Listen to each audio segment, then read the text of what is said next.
Hi, this is Mahavandas. Welcome to Simple Gita, Chapter 3. This chapter is entitled Karma Yoga. Let's take a look at the connection between it and the previous chapter. In the previous chapter, Krishna told Arjuna to keep all abominable activities far distant by buddhi-yoga. Buddhi means intelligence, so Arjuna interprets Krishna's advice to mean that by using his intelligence, he should avoid the apparently abominable battle and not fight. Yet, thinks Arjuna, Krishna is still urging me to fight.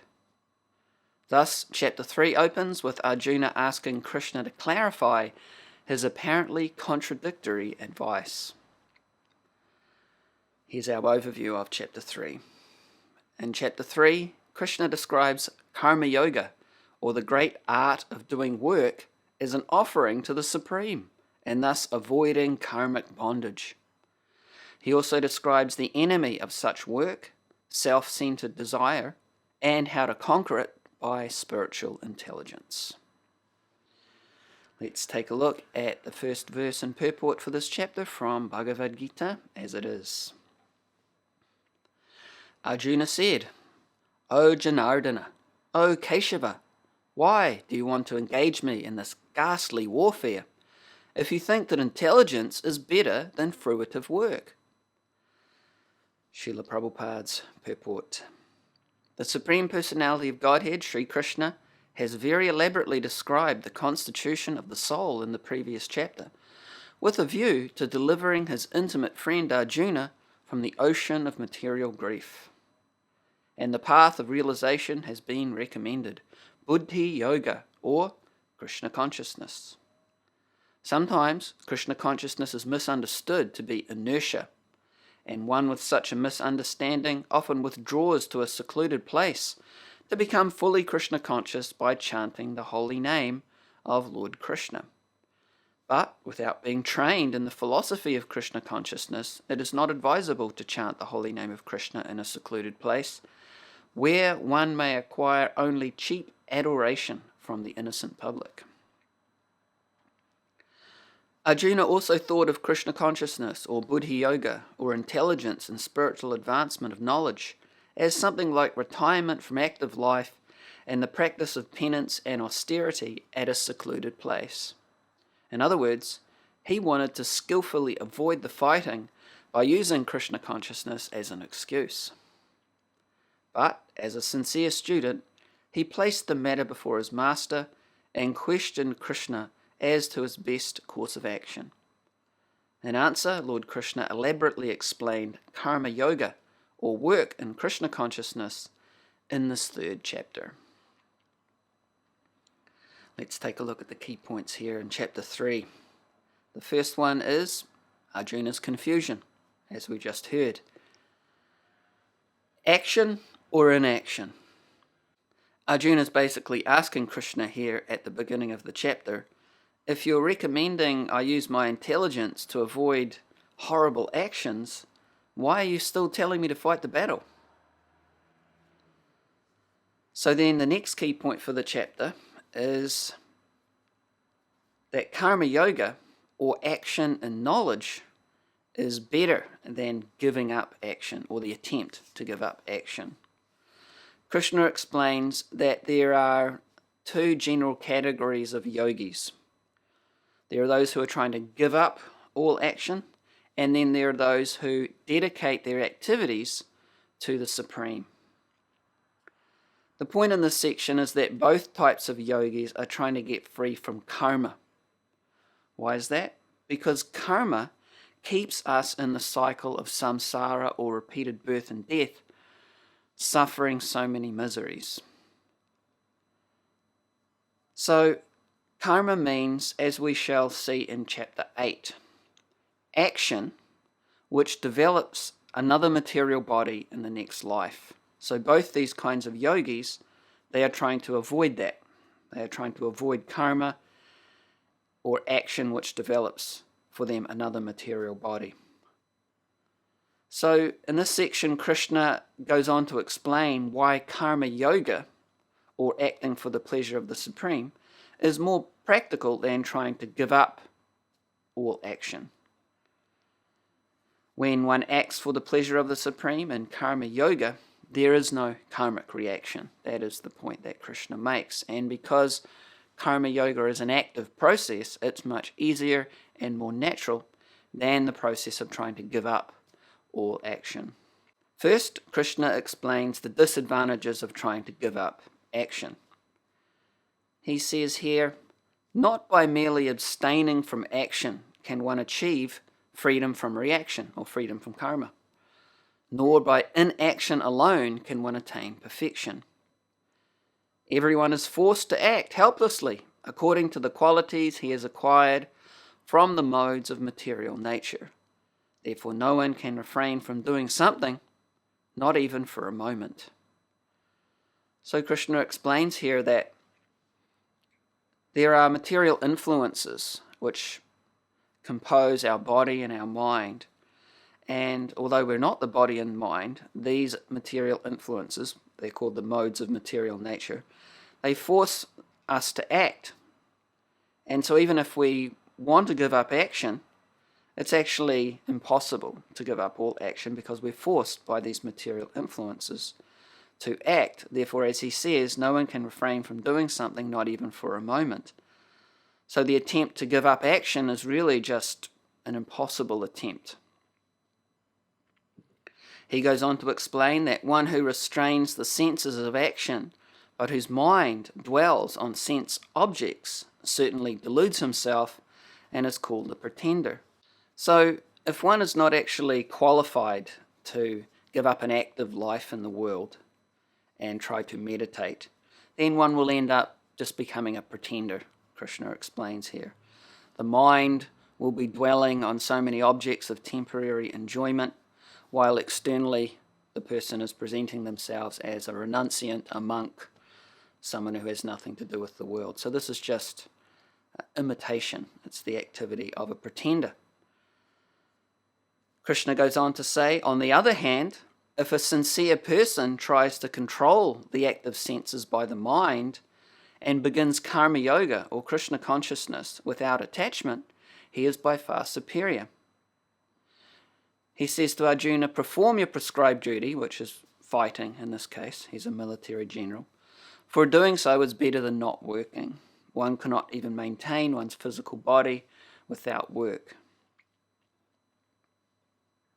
So karma yoga is much more practical than trying to give up all action, especially for the average person, because it doesn't try to repress the active nature of the soul.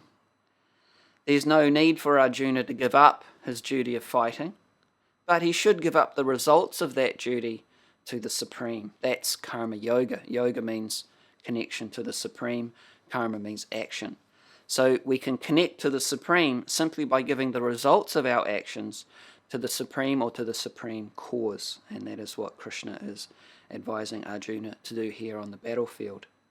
Krishna explains such enlightened action in this way. He says, action performed for the pleasure of the Supreme has to be done, otherwise action binds one with karmic reactions. Therefore, O son of Kunti, perform your prescribed duties for his satisfaction, for the satisfaction of the Supreme, and in that way you will always remain free from bondage. So the next key point in the chapter is progress from karma kanda to karma yoga. So we know what karma means. In general, it means action. And karma kanda means to work dutifully according to authorized, prescribed duties, according to the law of karma, in other words, in harmony with the law of karma, but for selfish purposes. One who doesn't do this accrues negative karma, and one who does accrues positive karma, good karma. That means a good birth in the next life, a lot of material prosperity, beauty, fame, etc. These material benefits. However, if one follows this process of good karma, or karma kanda, they still remain in the material world. They don't get out of material existence. So that means they still, although in a more prosperous material situation have to suffer the disadvantages of birth, death, old age, disease, etc. So the purpose of yoga is to get us beyond all misery. And so this process of karma kanda is not going to do that for us. But if we act in knowledge of our spiritual identity for the pleasure of the Supreme, then our actions progress from karma kanda to karma yoga. And those actions in karma yoga produce no material reaction because we've connected our actions to the Supreme or to the Supreme Cause. The next key point in the chapter is that even if one is qualified to give up ordinary action in the world, ordinary prescribed duties, for Arjuna that would be giving up the battle, it's still better to perform karma yoga because that sets the right example for people. And this is particularly important for a leader of any kind because generally speaking, people do follow the leader. So because the vast majority of people are not qualified to practice a renounced life, go off to the forest, become a monk, etc., they need an example of how to practically act in the world but act on the spiritual platform. So that is what Krishna recommends for Arjuna, both as an individual and because he's in a position of political leadership, to set an example for his citizens, set the right example. So the final key point in this chapter is conquering self-centered desire. Now, why would anyone want to do that? We hear in this chapter that self-centered desire is the greatest enemy in spiritual pursuits because it covers over our original knowledge of our spiritual identity and our relationship with the Supreme. And it actually forces us, even against our will sometimes, to do the wrong thing. So Arjuna accepts the principle of acting dutifully for the pleasure of the Supreme, which Krishna has explained extensively in this chapter, but he wonders what makes people act in the wrong way, even though they may know what the right thing to do is, and they may even want to do the right thing. They don't want to deviate. They don't want to act against the principle of what's right, but they end up doing it anyway. Why is that? So, of course, this is a universal phenomenon. So Krishna explains that there's an energy in this world that pushes us to do the wrong thing, to just engage in mindless, materialistic activities that can cause suffering to ourselves and to others. And sometimes we do these things even against our own desire. That's how strong that energy is. What is that energy? It is called the mode of passion, which is one of the three main material influences. We heard about it at the beginning of the chapter where Krishna explained that everyone's forced to act helplessly according to the qualities he's acquired from the modes of material nature, and we will continue to hear about these modes as we progress through the Bhagavad Gita, particularly in the final 6 chapters. This is a very prominent, essential teaching of the Bhagavad Gita, the presence of these 3 modes of nature, how they influence us, and how we can also get free from their influence. So Krishna explains here that this mode of passion, this is Arjuna's real enemy.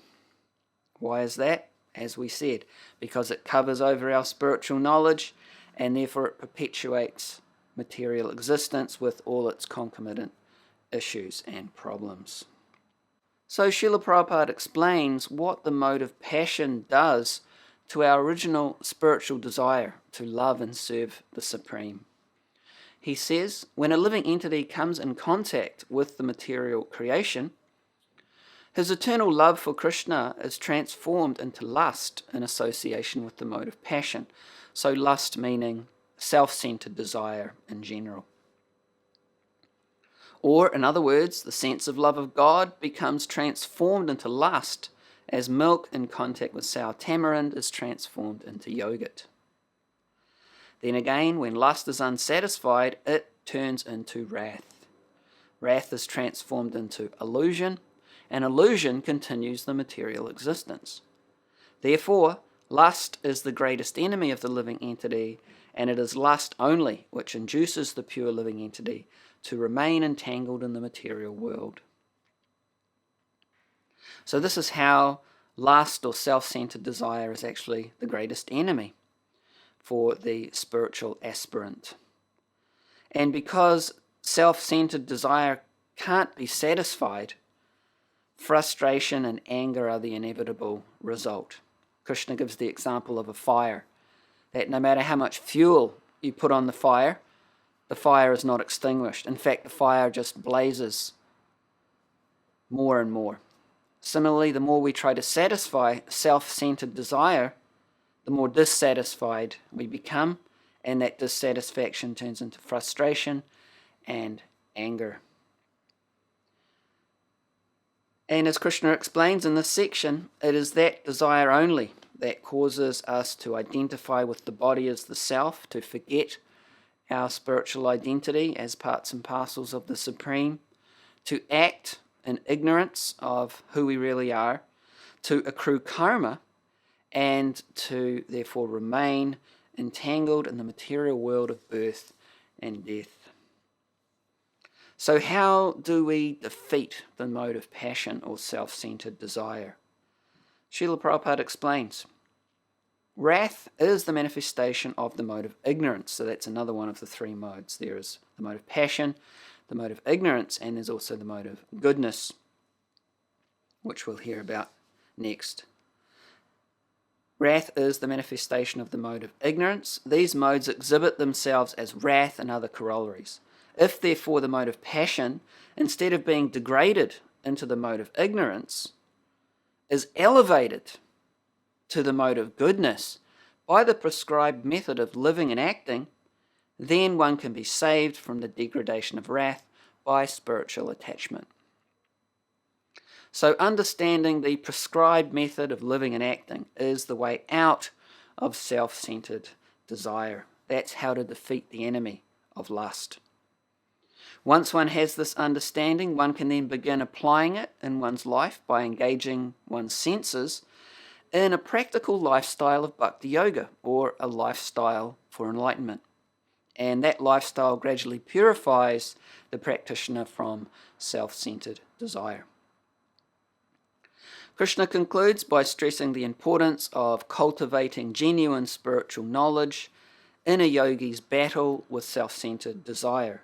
He says in the final text of the chapter, thus knowing oneself to be transcendental to the material senses, mind and intelligence, O mighty-armed Arjuna, one should steady the mind by deliberate spiritual intelligence, Krishna consciousness, and thus by spiritual strength conquer this insatiable enemy known as lust. So by cultivating genuine spiritual knowledge and applying it in our lives, we can experience the higher taste of happiness in service to the Supreme and defeat self-centered desire. Let's summarize the chapter. In this chapter we've heard Arjuna present the well-worn idea that spiritual life means inaction. It seems logical, but practically it doesn't work because we are forced to act by the nature or body we have acquired. So no one can be completely inactive. This idea comes from a misunderstanding of our spiritual nature. We may think that because material life is active, spiritual life must be the opposite, inactive. But actually, as we'll hear in chapter 15, material life is simply a perverted reflection of eternal life in the spiritual realm. And as parts and parcels of the Supreme, we are always active in loving service to the Supreme Whole. What Krishna recommended in this chapter was that rather than trying to give up all action to avoid karma, one should perform karma yoga, which means to act with spiritual motivation. By acting for the pleasure of the Supreme and giving the results of our actions to Him, there is no karmic reaction and one gradually attains enlightenment. This is the practical path which is doable by everyone. Arjuna is a practical man, he's a military man. So he doesn't need to change that and become a monk or a renunciant. Rather, he simply needs to change his motivation for acting in that capacity as a military man. We've heard how to progress from karma kanda to karma yoga. That even if one is qualified to give up action in the world, one should still act in service to the supreme cause to set the right example for others, and that one has to conquer self-centered desire, the greatest enemy to spiritual progress, by cultivating and applying genuine spiritual knowledge. We'll conclude with part of Srila Prabhupada's purport to the final text in this chapter. He says, "This third chapter of the Bhagavad Gita is conclusively directive to Krishna consciousness by knowing oneself as the eternal servitor of the Supreme Personality of Godhead, without considering impersonal voidness the ultimate end. In the material existence of life, one is certainly influenced by propensities for lust and desire for dominating the resources of material nature. Desire for overlording and for sense gratification is the greatest enemy of the conditioned soul. But by the strength of Krishna consciousness, one can control the material senses, the mind, and the intelligence. One may not give up work and prescribed duties all of a sudden, but by gradually developing Krishna consciousness, one can be situated in a transcendental position without being influenced by the material senses and the mind, by steady intelligence directed toward one's pure identity." This is the sum total of this chapter. Let's preview Chapter 4. Chapter 4 is entitled Transcendental Knowledge. In Chapter 4, Krishna presents the transcendental knowledge which is the foundation for karma yoga or enlightened action, and which protects one from self-centered desire. He explains how he personally gives this knowledge to great leaders because they are meant to arrange society so that their citizens can take advantage of the rare human form of life and attain enlightenment. Thanks so much for joining me in the class today on Chapter 3, Karma Yoga, and I look forward to seeing you in the next class on Chapter 4, Transcendental Knowledge.